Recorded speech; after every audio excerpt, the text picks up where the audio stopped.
നമസ്കാരം. ഈ തെരഞ്ഞെടുപ്പ് കഴിഞ്ഞ ഉടനെ ഞാൻ പറഞ്ഞു, ഇനിയിവിടെ നടക്കാൻ പോകുന്നത്, ഇനിയിവിടെ ഉണ്ടാകാൻ പോകുന്നത് സംഘപരിവാറിൻ്റെ വളർച്ച, അതാണ് ഇവിടെ കാണാൻ പോകുന്നതെന്ന് പറഞ്ഞു. അതിന് റെഡ് കാർപ്പറ്റ്, ചുവപ്പ് പരവതാനി വിരിക്കുകയാണ് ഇനി അങ്ങോട്ട് ഇവിടുത്തെ മുഖ്യമന്ത്രി സ്ഥാനത്തിരിക്കുന്ന സതീശൻ കോയ ചെയ്യാൻ പോകുന്നത് എന്നും പറഞ്ഞു. സതീശൻ കോയ സർക്കാരിൻ്റെ പ്രവർത്തനത്തിനുള്ള യഥാർത്ഥത്തിലുള്ള ഇന്ധനം സംഘപരിവാറാണ്, കേന്ദ്ര സർക്കാരാണ് എന്നും പറഞ്ഞു. 10 വർഷം ഭരണത്തിൽ നിന്ന് അകന്നു നിന്നതിൻ്റെ ഗതികേട് മുഴുവൻ തീർക്കാനായിട്ട് ആ സമയത്തുണ്ടായിട്ടുള്ള നഷ്ടങ്ങൾ, ബഹുവിധങ്ങളായിട്ടുള്ള നഷ്ടങ്ങൾ, അത് നികത്താനായിട്ട് ഏതെങ്കിലും തരത്തിൽ എന്ത് ചതിയിലൂടെയും വഞ്ചനയിലൂടെയും ആയിട്ടാണെങ്കിൽ പോലും ഭരണം ആവശ്യമായിരുന്നു. അവിടെ എല്ലാ തന്ത്രങ്ങളും കുതന്ത്രങ്ങളും ഉപയോഗിച്ച് സഖാവ് പിണറായി വിജയനെ പിന്നിൽ നിന്ന് കുത്തി വീഴ്ത്തി ഭരണത്തിൽ കയറി. കൂട്ടത്തിൽ 3 സംഘപരിവാർ നേതാക്കളും അവരോടൊപ്പം നിയമസഭയിൽ എത്തിച്ചിട്ടുണ്ട്. മുഖ്യമന്ത്രിയെ നിശ്ചയിക്കുന്ന കാര്യത്തിൽ നടന്ന കൂട്ട അടി നമ്മളെല്ലാവരും കണ്ടതാണ്. കഴിഞ്ഞ എത്രയോ കാലമായിട്ട് ആർ എസിനെതിരെ വായ തുറക്കാൻ കഴിയാത്തവരായിട്ട് മാറിയിരിക്കുകയാണ് കേരളത്തിലെ കോൺഗ്രസ്സുകാർ. കേന്ദ്ര സർക്കാരിന് അനുരോധമായിട്ട് മാത്രമേ കേരള സർക്കാരിന് മുന്നോട്ട് പോകാൻ കഴിയൂ. അത്രയും ബലം കുറഞ്ഞ സർക്കാരാണ് കേരള സർക്കാർ. ആയതുകൊണ്ട് തന്നെ സഖാവ് പിണറായി വിജയൻ വളരെ മനോഹരമായിട്ട് ഒരു സമരസപ്പെടൽ നടത്തി ഭരണം മുന്നോട്ട് കൊണ്ടുപോയിരുന്ന ഒരാളാണ്. പക്ഷേ അവിടെ ഒരു വിധേയപ്പെടലോ അടിമപ്പെടലോ ഒന്നും ഉണ്ടായിട്ടുണ്ടായിരുന്നില്ല. ഇന്നത്തെ സ്ഥിതി എന്താണ്? ഒന്ന് ഉരിയാടാൻ പോലും കഴിയാത്ത വിധം മുസ്ലിം ലീഗോളികളെ, പാണക്കാടൻ മതയോളികളെ നമ്മുടെ BD സവർക്കർ, കോയ മേനോൻ സംഘപരിവാറിൻ്റെ തൊഴുത്തിൽ കൊണ്ട് കെട്ടിയിരിക്കുകയാണ്. ഇനി ഭരണത്തിൻ്റെ ചെങ്കോല് കയ്യിൽ പിടിച്ചുകൊണ്ട് 10 വർഷത്തെ നഷ്ടം നികത്തുക, അതിലപ്പുറം എന്തെങ്കിലും തരത്തിലുള്ള അന്തസ്സ്, ആഭിജാത്യം, എത്തിക്സ്, വാല്യൂസ് അതിപ്പോൾ കാണേണ്ടതില്ല എന്നാണ് ഈ പാണക്കാട് ലീഗോളികൾ അഥവാ മതയോളികൾ ഉള്ളിൽ കരുതി വെച്ചിട്ടുള്ളത്. PM ശ്രീ പ്രധാനമന്ത്രിയുടെ ഒരു പദ്ധതിയാണ്, നേരിട്ടുള്ള പദ്ധതിയാണ്. ആ പദ്ധതിയിലുള്ള ഒപ്പുവെക്കാനുള്ള നീക്കം അതിനുള്ള പ്രത്യക്ഷ ദൃഷ്ടാന്തമാണ്. എല്ലാം അവസാനിപ്പിച്ചു. നാക്കും വാക്കും നോക്കും സംഘപരിവാറിന് പണയം വെച്ചിരിക്കുകയാണ് ഈ ലീഗ് മതയോളികൾ. സംഘപരിവാറിൻ്റെ ആസനം താങ്ങിക്കൊണ്ടുള്ള സർക്കാരും അതിൻ്റെ ഒരു മൂലയിൽ കിട്ടിയതും ഈമ്പി വലിച്ച് ഇരിക്കുന്ന ലീഗ് മതയോളികളും.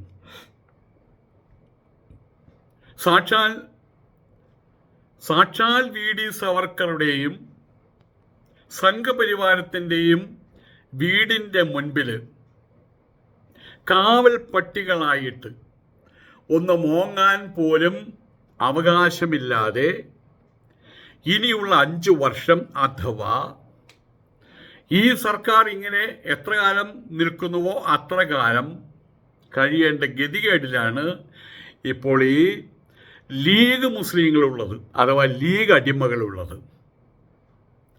ഞങ്ങൾ അള്ളാഹുവിനെ മാത്രമേ ഭയപ്പെടൂ, ഞങ്ങൾക്ക് അള്ളാഹുവിനെ മാത്രമേ ഭയമുള്ളൂ, ഞങ്ങൾ അള്ളാഹുവിൻ്റെ വാക്കുകൾ മാത്രമേ അനുസന്ധാനം ചെയ്യുകയുള്ളൂ, ഞങ്ങൾ അള്ളാഹുവിൻ്റെ മുമ്പിലല്ലാതെ ആരുടെയും മുമ്പിൽ തലകുനിക്കില്ല, എന്ന് പഠിക്കുകയും പഠിപ്പിക്കുകയും ചെയ്ത പാണക്കാടൻ ലീഗ് മതയോളികളുടെ ഗതികേട്, ഭയാനകമായിട്ടുള്ള ഗതികേട്, ഹൊറിബിൾ ടെറിബിൾ ഗതികേട് എന്നല്ലേ ഇപ്പോഴത്തെ പ്രവർത്തനങ്ങൾ കാണുമ്പോൾ പറയുവാൻ കഴിയുക. PM ശ്രീ പദ്ധതിക്കെതിരെ അതിഘോരമായിട്ടുള്ള സമരം ചെയ്തവരാണ് ഇതേ ലീഗോളികൾ. നിങ്ങളുടെ സർവ്വരേഖകളിലും കൊടുത്ത പേരിലുള്ള വാപ്പ, നിങ്ങൾ വാപ്പയുടെ പേര് കൊടുത്തിട്ടുണ്ടല്ലോ ഈ SSLC സർട്ടിഫിക്കറ്റിലടക്കം.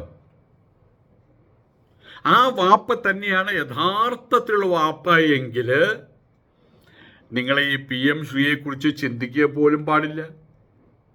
ആ പദ്ധതിയിൽ നിങ്ങൾ ഒഴിഞ്ഞു മാറിയേ മതിയാകൂ.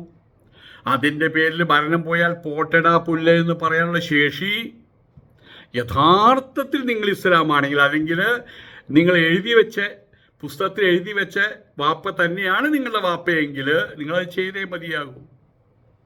അതല്ലെങ്കിൽ അന്ന് നടത്തിയ സമരമുണ്ടല്ലോ, PM ശ്രീക്കെതിരായിട്ടുള്ള സമരമുണ്ടല്ലോ, അത് ജനങ്ങളെ മൊത്തം, അഥവാ നിങ്ങളുടെ കീഴിലുള്ള കുറേ അടിമകളുണ്ടല്ലോ, തൊപ്പി വെച്ച അടിമകൾ, അവരെ കബളിപ്പിക്കലായി എന്ന് വരും.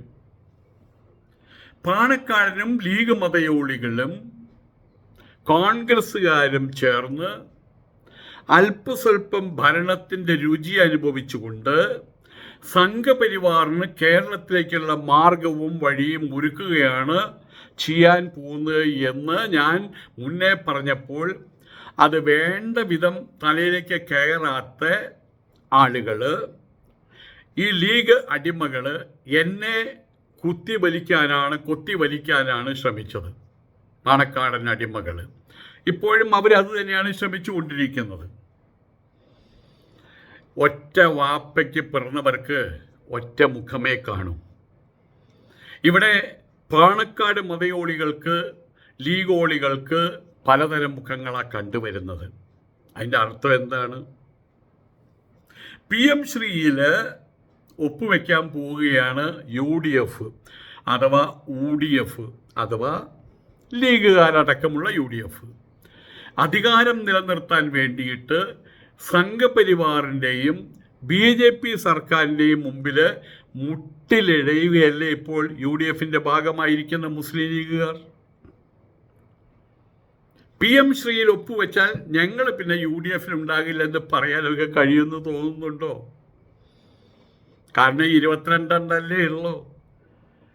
KC വേണുഗോപാൽ പറഞ്ഞ പോലെ, ഓ അങ്ങനെയാണോ, നിങ്ങൾ UDFൽ നിന്ന് പോവില്ലേ, എന്നാ പൊക്കോ, ഒന്നും സംഭവിക്കില്ല, ഭരണം വീട്ടിൽ നടക്കും ഇവിടെ നമ്മുടെ മേനോൻ. ഏതായാലും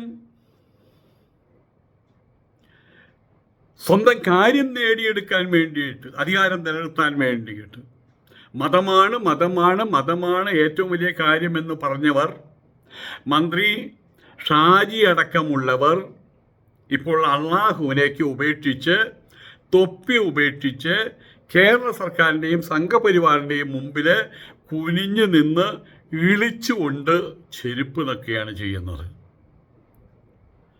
അധികാരം കിട്ടാൻ വേണ്ടിയിട്ട് അവർ എന്തൊക്കെയാണ് അന്നത്തെ കാലഘട്ടത്തിൽ തെരുവിലിറങ്ങി ഛർദ്ദിച്ചത്,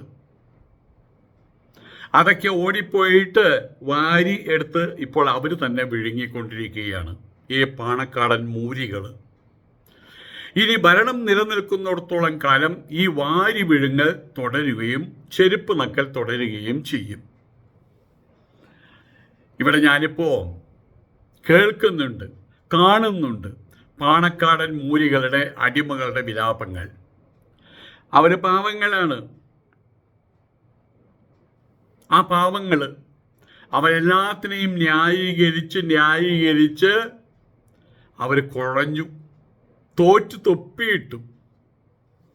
അള്ളാഹുവിനെ മാറ്റിയപ്പോൾ അവർ പറഞ്ഞു അള്ളാഹു തന്നെയല്ലേ ദൈവം എന്ന്. അപ്പം അള്ളാഹു എന്നുള്ളതിനെ ദൈവാഹു എന്ന് വിളിച്ചാലും കുഴപ്പമില്ല എന്നല്ലേ അർത്ഥം. ദൈവാഹു അക്ബർ, നീ അങ്ങനെയാക്കി മാറ്റൂ. തൊപ്പി മാറ്റിയപ്പോൾ അവർ പറഞ്ഞു അയ്യോ വേനൽക്കാലമല്ലേ, ആയതുകൊണ്ട് വിയർപ്പിൻ്റെ അസുഖമുള്ളത് കൊണ്ട് തൊപ്പി മാറ്റി എന്നേ ഉള്ളൂ എന്ന്. ഇപ്പോൾ PM ശ്രീയിൽ ഒപ്പിടാൻ പോകുന്ന മുസ്ലിം ലീഗിൻ്റെ അഥവാ PM ശ്രീയിൽ ഒപ്പിലിടാൻ പോകുന്ന മുസ്ലിം ലീഗിൻ്റെ ഗതികേടിനെ എങ്ങനെയാണ് അവ ഇനി ന്യായീകരിക്കാൻ പോണത് അറിയില്ല. ഗതികെട്ട അണികൾ ഈ ഭരണം അവസാനിക്കുന്നത് വരെ സംഘപരിവാറിൻ്റെ മലവും വാരിത്തിന്ന് ജീവിക്കേണ്ടുന്ന അവസ്ഥയിലായി പോയിട്ടുണ്ട്. ഒരു യഥാർത്ഥ പ്രവചന രൂപമായിട്ട് നേരത്തെ പറഞ്ഞതിൻ്റെ ഈ പറഞ്ഞ കാര്യം നേരത്തെ പറഞ്ഞതിൻ്റെ പേരിലാണ് മുസ്ലിം ലീഗുകാർ ഇപ്പം എന്നെ പിച്ച് ചീന്താൻ ശ്രമിക്കുന്നത്. പാവം മുസ്ലിം ലീഗ് പൊട്ടന്മാർ, അണികൾ പൊട്ടന്മാർ. കാരശ്ശേരി മാഷ് പറയുകയുണ്ടായി, പ്രൊഫസർ കാരശ്ശേരി മാഷ് പറയുകയുണ്ടായി, മുസ്ലിം ലീഗ് ഇല്ലായിരുന്നെങ്കിൽ നമുക്കിവിടെ പൊട്ടന്മാരെ കാണാൻ സാധിക്കില്ലായിരുന്നു എന്ന്. എല്ലാം കഴിഞ്ഞു, ഇനി ഒന്നും ചെയ്യാനില്ല മല്ലയ്യ. ഇനിയിപ്പോൾ ഒന്ന് മാത്രമേ മാർഗമായിട്ടുള്ളൂ. PM ശ്രീ പദ്ധതി എന്നാൽ പാണക്കാടൻ മേത്തൻ ശ്രീ പദ്ധതി ആണ് ഞങ്ങൾ ഒപ്പുവെച്ചതെന്ന് അടിമകളെ പറഞ്ഞു ധരിപ്പിക്കുക.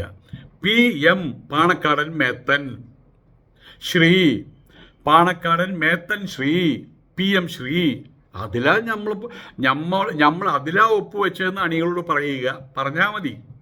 ബാക്കി പിന്നെ അവരുടെ ചെവിട്ടിലും കണ്ണിൽ അവരെ പഞ്ചേന്ദ്രിയങ്ങൾ മുഴുവൻ മറത്തിട്ടാണല്ലോ, എല്ലാം മുക്കാലാക്കിയിട്ടാണല്ലോ കൊണ്ടുവന്നിട്ടുള്ളത്. അവരതുപോലെ അത് മനസ്സിലാക്കി വെച്ചോളും. അന്ന് ഹറാമായിരുന്ന PM ശ്രീ പദ്ധതി ഇപ്പോൾ ഹലാലാണ്, തേൻ കുഴമ്പ് പോലെയായിട്ടുണ്ട്. അന്ന് ഉപേക്ഷിച്ച PM ശ്രീ പദ്ധതി ഇപ്പോൾ ലീഗുകാർ കുപ്പയിൽ നിന്നും വാരിയെടുത്ത് അനുഭവിച്ച് അർമാദിക്കുകയാണ്.